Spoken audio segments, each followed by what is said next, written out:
Nous avons choisi de récompenser Patricia Boyer, qui est à la tête du club d'athlétisme de Saint-Palais. C'est une bénévole de très longue date et je n'ai pas l'impression qu'elle est en train de s'essouffler. Elle est rentrée donc au sein d'Amicoussé alors qu'elle n'avait aucun enfant dans la section, alors que bien souvent les parents, les bénévoles arrivent par le biais des enfants. Elle, au contraire, c'était parce qu'elle avait envie de transmettre son savoir en athlétisme. Je l'ai toujours connue dans le monde de l'athlétisme depuis que moi j'y suis rentrée. D'ailleurs, j'avais l'impression que le club de Saint-Palais, c'était Patricia Boyer. J'avais l'impression qu'elle en avait la présidence, la trésorerie, le secrétariat, l'éducation de nos jeunes athlètes, toujours présente sur les compétitions, s'investissant dans le comité départemental. Je dirais que les qualités personnelles de Patricia Boyer, c'est d'être déterminée.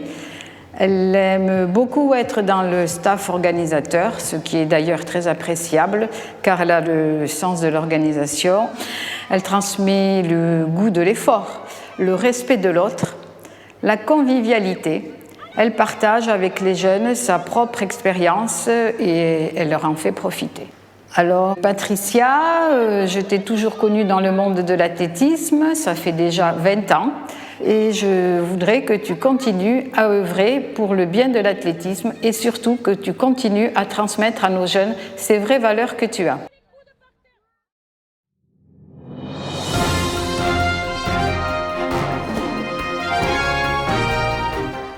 Je suis très heureux que Georges Carlier soit honoré à cette soirée des Pailloux d'Or. Georges, c'est d'abord quelqu'un de très humain, qui est toujours de bonne humeur. Au Mayons, nous sommes 120 licenciés. Ce club existe depuis 46 ans maintenant. Georges est au club depuis 11 ans. Il participe 3 fois par semaine au sorties club. Georges est très actif pour toute l'année pour l'organisation de notre soirée boudin, mais aussi l'omelette Pascal. Et puis cette année, c'est un peu exceptionnel parce que le club organisait les brevets pour Paris-Brest-Paris. Et j'avais besoin de bénévoles dès 3 h du matin jusqu'à 22 h le soir. Donc toutes les associations ont beaucoup de bénévoles comme la nôtre, mais arriver à 2 h du matin pour servir une vingtaine de cyclos qui partent sur 400-600 km, il y a un peu moins de monde. Voilà. Donc je suis très content pour Georges.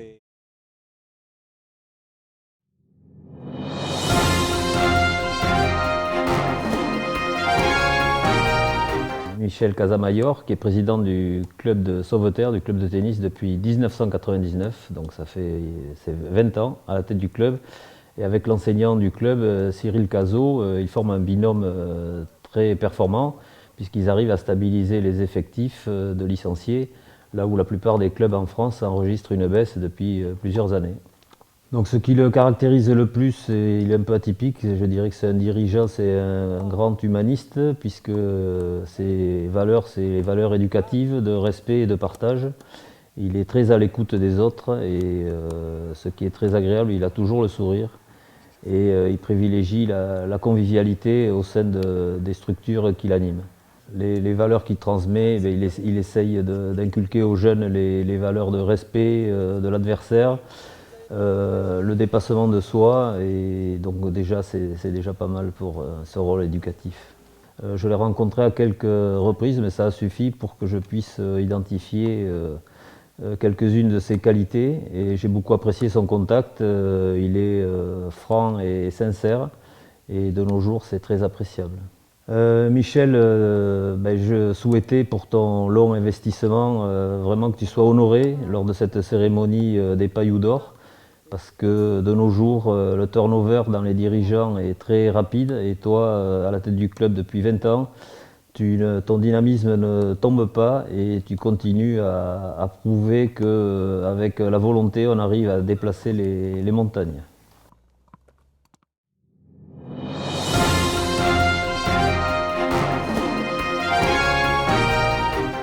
Le bénévole qui va être récompensé, c'est monsieur Jean Vidal.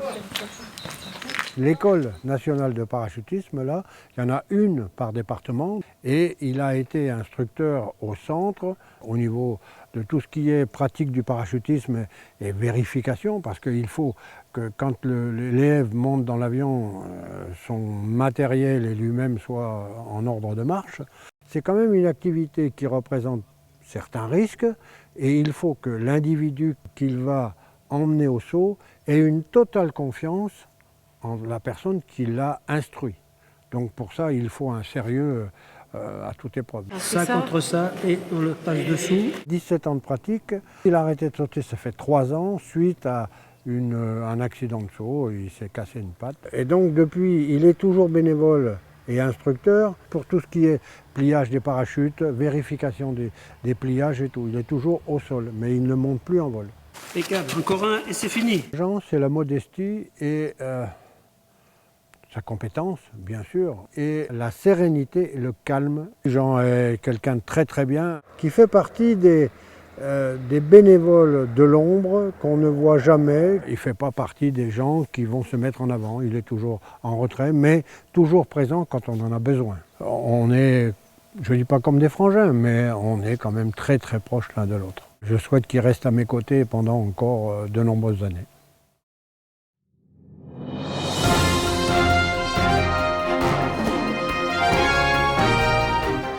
Alors Pascal est effectivement un garçon qui a connu beaucoup de choses au club puisqu'il est arrivé 4-5 années après la création du club il y a 40 ans, par le biais de ses enfants, comme souvent ça se passe. On les amène d'abord au bord du terrain et puis il s'est très vite inscrit comme dirigeant au club et depuis il n'a jamais arrêté, il n'a jamais cessé. Ça fait plus de 35 ans qu'il donne de son temps pour sa passion, l'US Saint-Palais, où il a occupé différentes fonctions et il est surtout président depuis plus de 20 ans. Alors aujourd'hui, président dans un club de foot, c'est vraiment un couteau suisse. Une immense polyvalence, il ne faut absolument pas imaginer que c'est se contenter d'être dans un bureau pour animer des réunions. Il faut être sur le terrain tous les week-ends, toute la semaine. Heureusement, Pascal a une bonne équipe autour de lui, il peut déléguer beaucoup de missions. Alors dans ses qualités principales, c'est une grande humilité. C'est un garçon qui sait rester en retrait, dans l'ombre, qui ne se met pas en avant, qui n'est pas là pour la fonction, pour sa gloire personnelle. C'est un gros travailleur. Et puis après, il a ce charme, ce relationnel, un bon vivant, une bonne nature. Je l'ai côtoyé pendant toute une journée le jour des 40 ans. C'est quelqu'un qui place la convivialité très très haut dans la relation avec les autres. Après, pour Pascal, c'est encore plus important parce qu'on est à Saint-Palais. Saint-Palais a un grand rôle social par rapport aux environs. Comme dans beaucoup de disciplines, il n'y a pas énormément de clubs aux alentours. On va avoir 2 ou 3 clubs à 5-10 km, mais dans un grand rayon de 15, 20, 25 km, tout finit à Saint-Palais. Donc son rôle est primordial par rapport à ça. Et un club qui est aujourd'hui pas loin d'atteindre 400 licenciés, ça a une grande importance. Donc respect pour le boulot qu'il fait.